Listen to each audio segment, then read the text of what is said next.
Okay guys, welcome back to, I don't know what we're going to call it, a pinch of love food videos. So today we're going to be making tomato and fig chutney. I got a glut of tomatoes. It's the time of year coming into autumn, so people are getting off the allotments.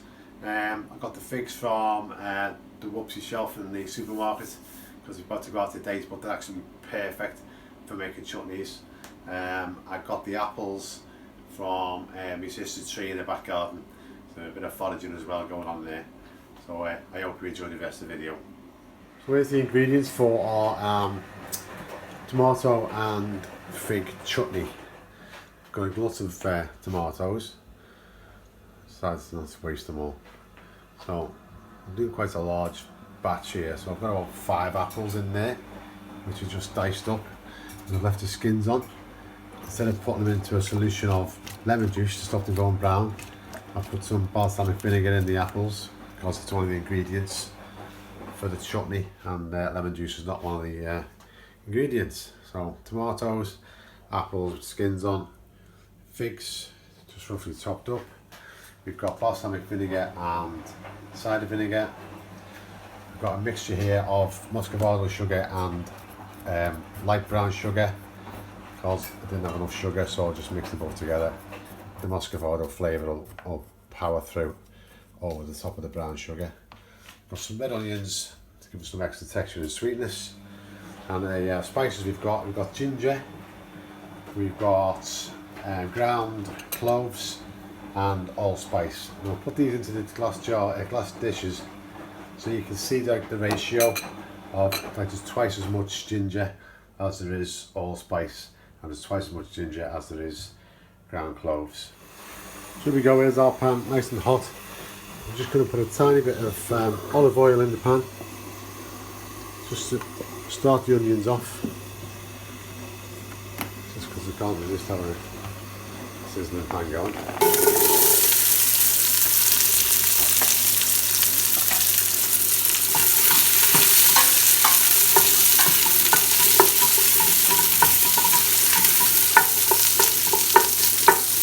When you're frying onions and stuff like this for soups or sauces or anything, get them nice and hot to start with.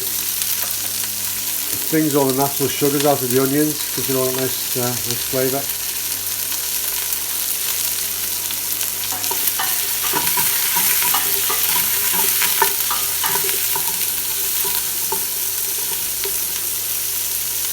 So I was making a soup or a sauce. We're going at these onions now with some nice black pepper. There's no better smell in the world, apart from maybe baking bread or cakes. It's onions and black pepper frying in a pan.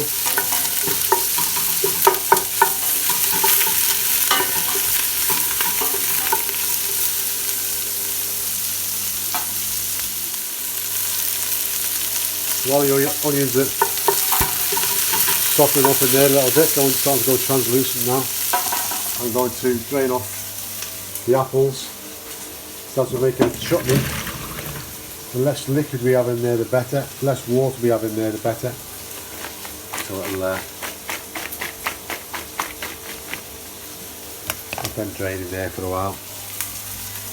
Because obviously whilst you're putting the sugars in and the vinegars in, you're pushing all the water out. It turns into a jam-like substance, preserved and all that. So the onions are getting a bit of colour on now, so we'll go in with the figs.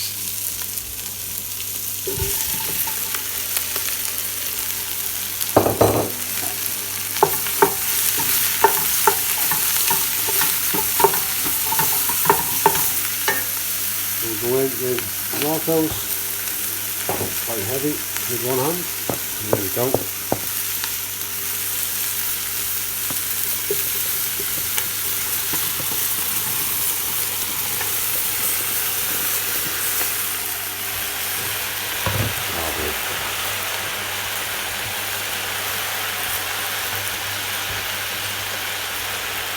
Take that one out. Knock one around the back, I'll get rid of that one.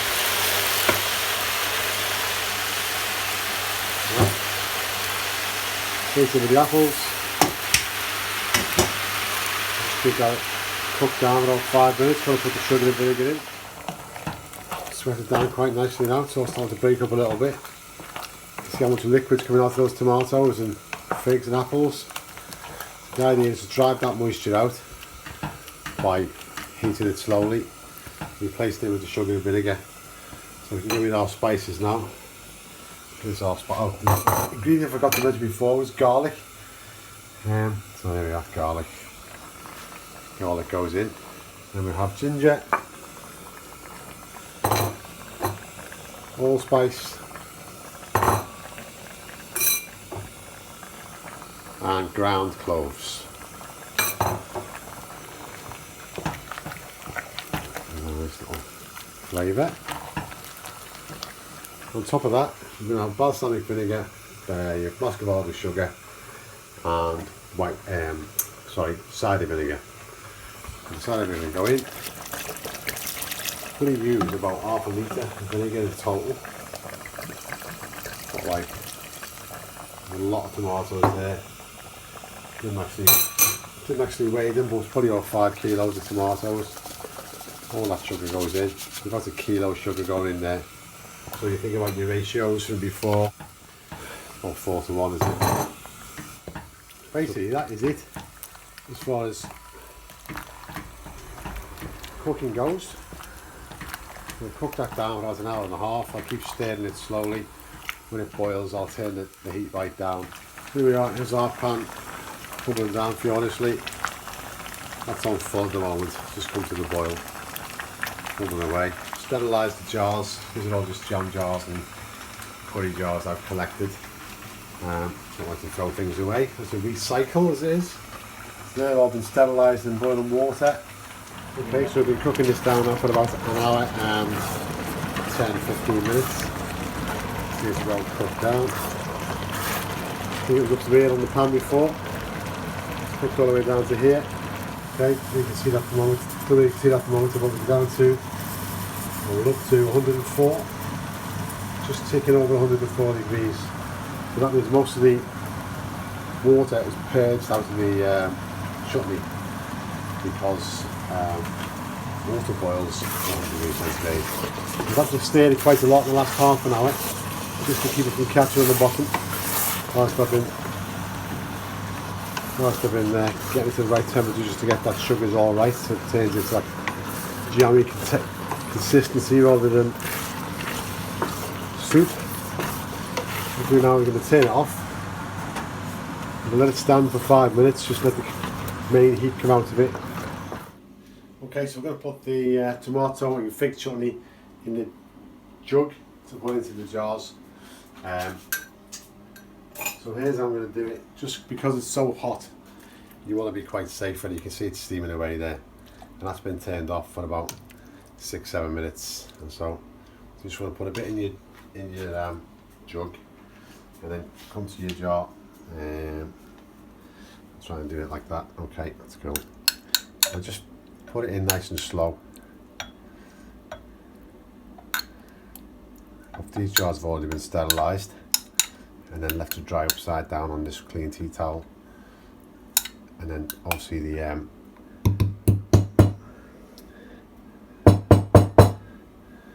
chutney is very hot, so that's also going to help with the sterilising process.